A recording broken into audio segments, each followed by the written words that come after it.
What's a fact that has been actively disproven, yet people still spread it?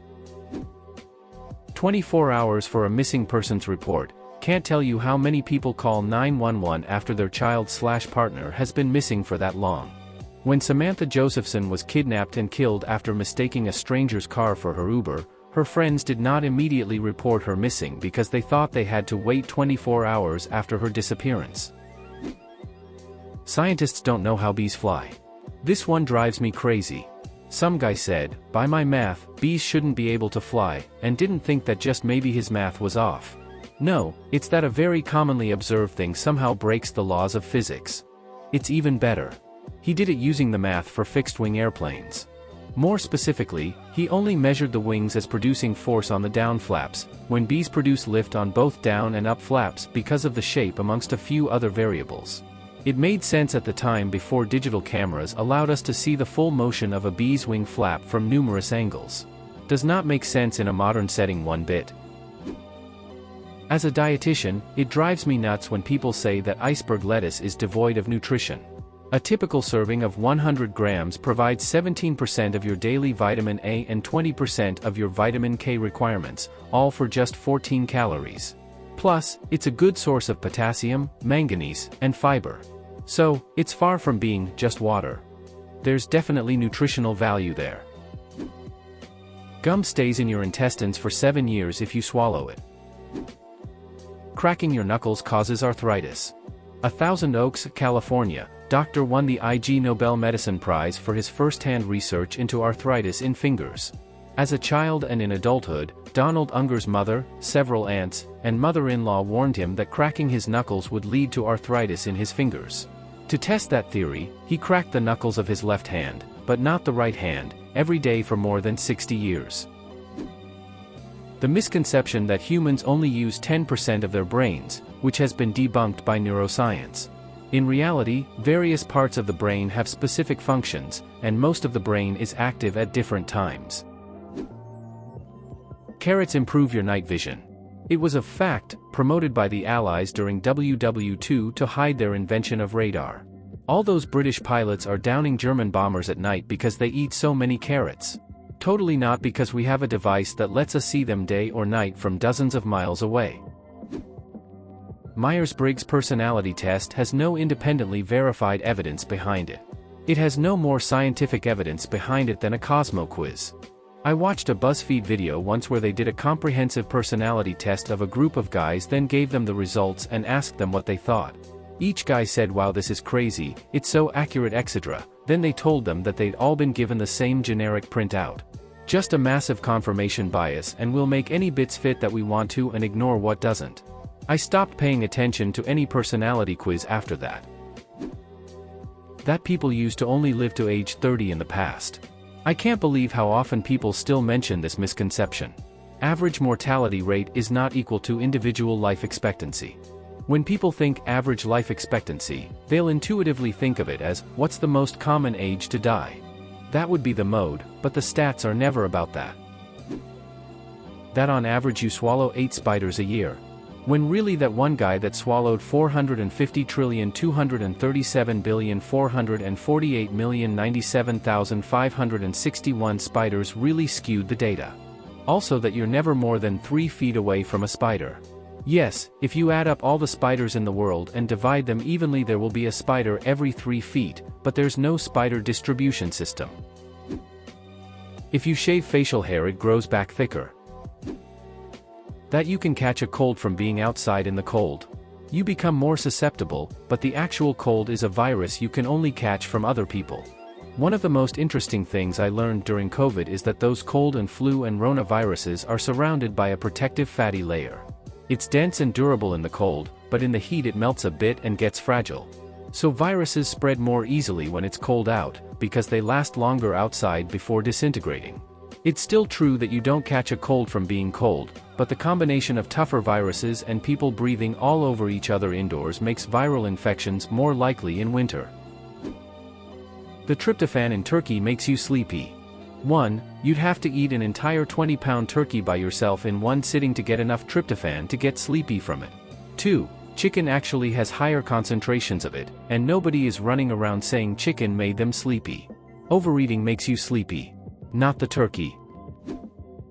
People love to talk about how pandas are incapable of surviving, and so evolutionarily incompetent that they need to be goaded into even reproducing. In fact, pandas are very highly specialized and adapted to an ecological niche that was never under threat until human intervention. They're grazers in bamboo forests, which used to be an enormous biome, and their behavioral issues in captivity are just a result of not having access to even a reasonable approximation of that biome.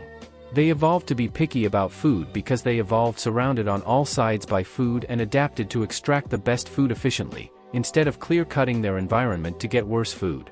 They evolved to patrol enormous territories because they evolved surrounded by endless usable habitat in all directions. It's not their fault that animals act weird when transplanted from their homes. The whole alpha wolf thing. Inside you there are two wolves. You should visit a surgeon to remove them.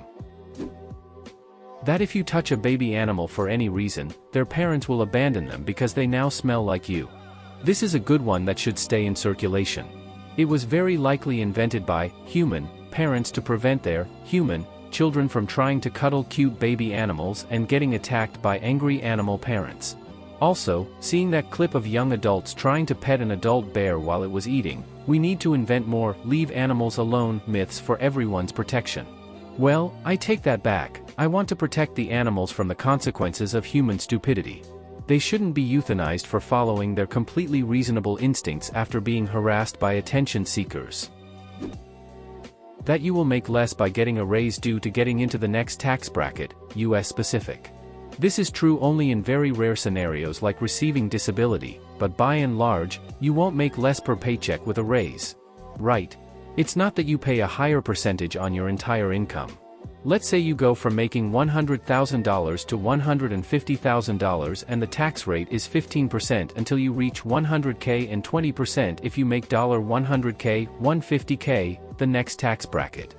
You'll pay 15% on the first $100K, $15,000, and 20% on the next $50,000, $10,000.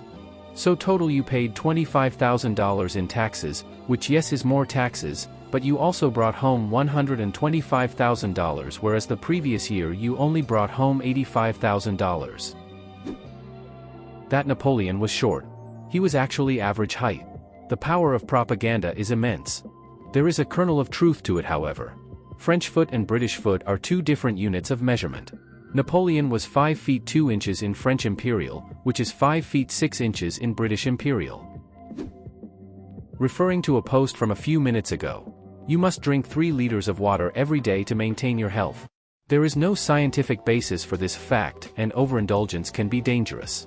One of the biggest issues is that people equate how much water you need with how much water specifically that you need to drink. You get a lot of water from the foods you eat and from drinking other liquids as well. Obviously plain water is better for you than soda or juice or coffee etc. But if you drink those, you don't then also need to add additional water. And again, food also contains water. That men have one less rib than women. I have no idea how people still spread this, but I heard it all throughout childhood. There was a girl at my church I was kinda into and who was kinda into me. She pulled this fact out with me, citing Adam having had a rib taken from him to form Eve. I told her that I doubted that. When she insisted, I offered that we could find a private space and we could count each other's ribs. Fantastically smooth for church flirting.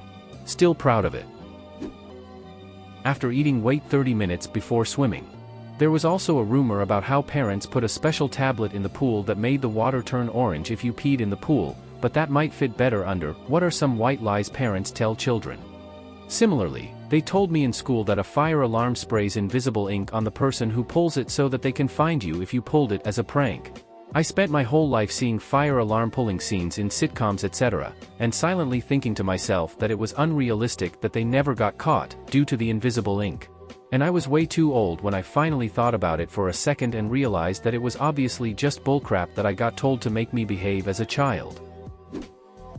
That one anecdote that every paranoid snake hater doles out about that pet python who stopped eating and would sleep in the bed with its owner. Supposedly sizing her up and making room to eat her. Snakes aren't that smart. They're opportunistic predators, they don't really plan ahead. Could you imagine a python sliding up next to an antelope and calmly trying to compare measurements? Besides, the most common pet snakes are too small to eat a full-grown human anyway. They can definitely squeeze one to death on accident, so you should never handle a large snake alone, but they won't try to eat you afterwards.